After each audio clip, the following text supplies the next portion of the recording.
Wise is closing business accounts with virtual addresses and you have 30 days to fix it. If you own a UK or US limited company and you are using a virtual office address, Wise has already sent you a warning. They want a real trading address and they want proof of address.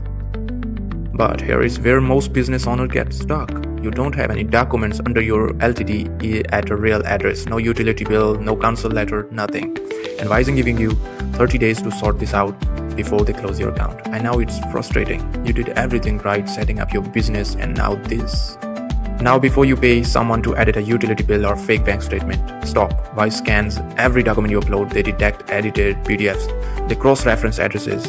When they catch it, and they do catch it, your Wise account is permanently banned, no appeal, no second chance. We have seen it happen to plenty of business owners who thought they found a quick fix. Don't go down that road.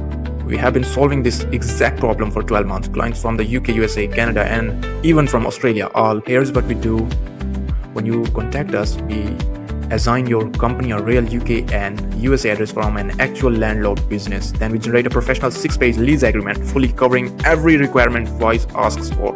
Real landlord, real document. You upload it to Wise, your accounts get verified. Problem solved. We have helped hundreds of business owners who were days away from losing their account. Freelancer, agency owners, e-commerce sellers all uploaded our lease agreement and got verified because Wise doesn't reject real documents. And ours are real. You have 30 days. Don't waste time on fake solution. Send our team a message now and we move fast and we will have your lease agreement ready before your deadline. More details in the comment section now.